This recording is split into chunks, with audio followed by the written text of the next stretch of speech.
안녕하세요, 리본카 전혜빈입니다. 지금 제가 나와 있는 곳은 리본카 일산 지점인데요, 요즘에 수입차가 감가가 많이 됐다, SUV 중에서 대형차들이 좀 감가가 많이 됐다, 이런 얘기들이 정말 많은데, 특히나 세단 중에서도 아주 대형으로 분류되고 있는 제네시스의 G90 그리고 기아의 K9, 이런 차량들의 감가가 정말 어마어마한데, 주행거리가 막 10만 킬로가 넘어가고 연식이 한 5년 이상 넘어가고 이렇게 돼서 감가가 어마어마한 게 아니라 그래봤자 한 3, 4년? 주행거리도 한 6, 7만? 7, 8만? 이렇게밖에 안 됐는데도 생각보다 많이 감가가 이루어졌다. 그래서 어떤 종류의 어떤 차량들이 얼마나 감가가 됐는지 그런 것들을 한번 알아보도록 하겠습니다.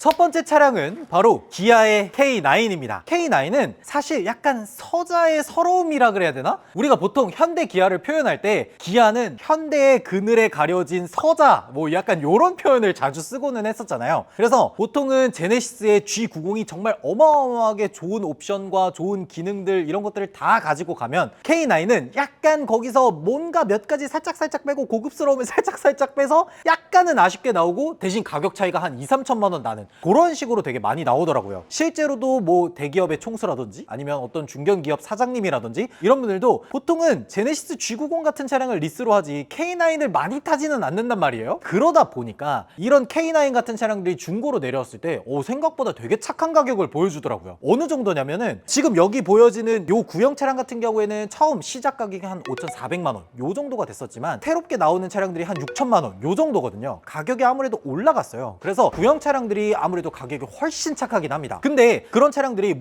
되게 사고가 심하고 보험 이력이 심하고 그런 거 아니냐라고 할 수 있는데, 그런 거 전혀 아닙니다. 대략 주행거리가 한 4년에 6만, 5만 요 정도만 되더라도 2천만 원 후반이더라고요. 보통 K9 구형 같은 경우에 트림이 플래티넘 1, 플래티넘 2 요런 식으로 구분되고 있거든요. 플래티넘 2 요런 식으로 가격이 좀 더 뛴다고 하더라도 3천만 원 초반 요 정도 가격에 형성이 돼 있는 걸 볼 수가 있더라고요. 한 신차로 K5 살 돈이면 K9 한 4년 정도 되고 주행거리 한 5, 6만 정도 된 애를 데려올 수가 있는 거죠. 근데 아시다시피 이런 K9 같은 애들은 K5보다 무려 2단계나 높은 차량이에요. K5 다음이 K8, 그 다음이 K9이잖아. 물론 중고라 하더라도 K9 정도를 한번 끌어본다? 라는 의미가 있잖아요. 그래서 되게 좋은 것 같고, 그리고 K9 같은 경우에는 얘가 2020년에 나왔다고 하더라도 그때 당시에 가장 기본 트림에도 고속도로 주행보조, HDA 같은 게 다 들어가 있어요. 여기에서 트림을 올린다고 해도 그나마 서라운드 뷰라든지 이런 것들만 들어가는 거지, 지금 이 기본 트림만 하더라도 요즘 현행으로 나오고 있는 차량들의 웬만한 풀옵션급의 옵션들이 다 들어가 있다 보니까 확실히 플래그십은 플래그십이다, 요렇게 얘기를 할 수 있을 것 같아요. 그리고 신형 K9 같은 경우에는 걔네들이 보통 2022년 아니면 2023년 요렇게 한 1년, 2년 정도밖에 안 됐는데 벌써 1년에 한 1,000만 원씩 감가된 거다 보니까, 얘 살 바에는 한 1,000만 원을 더 주고 신형을 사?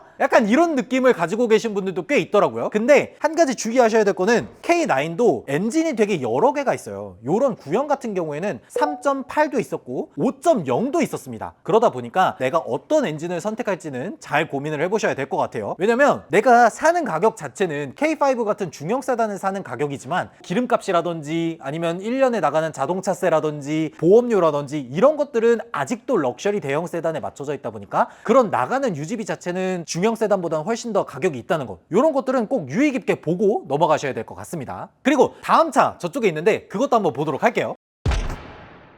그 다음 차는 바로 제네시스 G90입니다. 저희 채널에서 그래도 몇 번 이렇게 보여드렸었는데, 제네시스 G90 같은 경우에는 사실 감가가 거의 끝판왕이라고 할 수 있는 그런 차량이에요. 어느 정도나 되는지는 조금 이따가 말씀드리고, 이 차량 같은 경우에는 사실 이렇게 말씀드려도 되는지 모르겠지만 약간은 너무 영해진 게 아닌가 그런 생각이 들었어요. EQ900은 진짜 약간 으리으리하고 정말 기업 회장 총수님들이 타는 그런 차라는 느낌이었다면, 얘는 기업 임원들이나 약간 이런 분들이 탈 것 같은 그런 느낌이 살짝 내려간 건 있어요. 어쨌든 요 G90 같은 경우에는 제네시스로 바뀌면서 실내 디자인이라든지 이런 것들도 굉장히 많이 바뀌었고, 가장 기본 트림인 럭셔리, 그 다음 프리미엄 럭셔리, 그 다음 프레스티지인데, 가장 기본 트림인 럭셔리만 하더라도 시작할 때 가격은 8천만 원이 넘었어요. 그리고 프리미엄 럭셔리를 넘어서 프레스티지로 가면은 프레스티지 시작 가격이 1억 1천만 원이었어요. 프레스티지까지만 올라가면 현대자동차가 가지고 있는 가장 최신 기술이 다 들어가 있고 사실상 선택할 수 있는 옵션이 거의 없습니다. 있습니다. 그래봤자 선택할 수 있는 거라고는 뭐 파노라마 썬루프나 뒷좌석 VIP 시트? 요 정도밖에 없어요. VIP 시트라고 하면 2열 리클라이닝이라든지 뭐 요런 기능들 정도만 들어가 있는 거다 보니까 프레스티지면 사실 말 다 했지. 요 G90 같은 경우에는 출고가 보통 2019년에서 2021년 요 사이에 출고된 차량들이 제일 많은데, 그러니까 지금으로부터 한 4년 정도 지난 차량들이죠.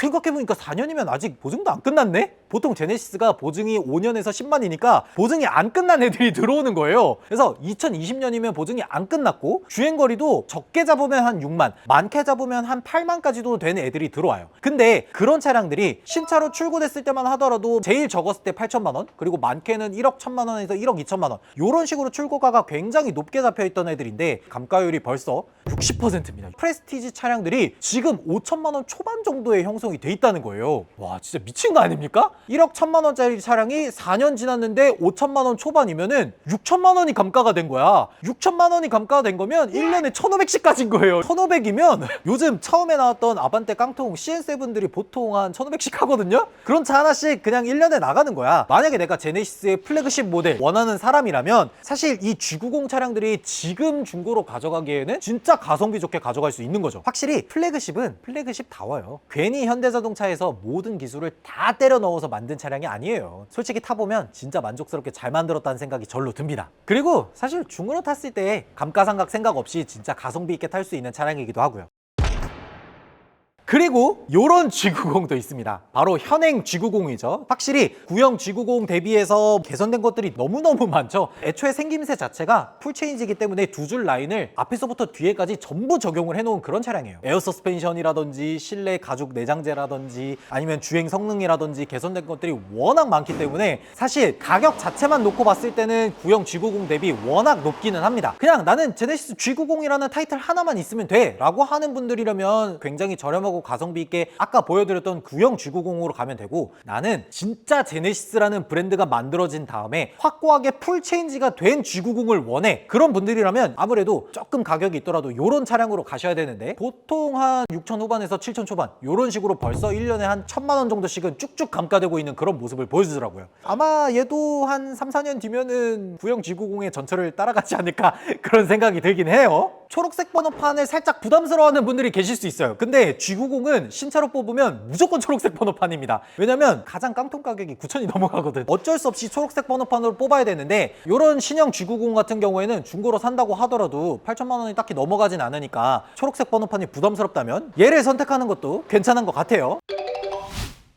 네, 이렇게 제네시스 G90 그리고 K9 이렇게 간단하게 대형 세단들이 요즘 어느 정도 근황을 보여주고 있는지 한번 쭉 살펴봤는데, 확실히 대형 럭셔리 세단이다 보니까 감가가 정말 어마어마한 모습을 볼 수가 있었던 것 같습니다. 심지어 60% 이상 감가됐던 제네시스 G90 프레스티지 이런 차량들은 야, 나도 한번? 약간 이런 느낌이 들 정도로 진짜 가성비 있다는 생각이 들었던 것 같아요. 만약에 여러분들이라면 진짜 가성비 있게 뭐 한 3천만 원 초반에 K9을 갈지, 아니면 내가 돈을 좀 더 주더라도 그래도 이름값이 제네시스인데 당연히 제네시스 가야지 이렇게 선택을 할지 여러분들의 생각을 댓글로 적어주시면 좋을 것 같습니다. 지금까지 시청해주셔서 감사드리고 리본카 채널 구독, 좋아요, 알림 설정도 부탁드리도록 하겠습니다. 지금까지 저는 리본카 전유빈이었습니다. 감사합니다.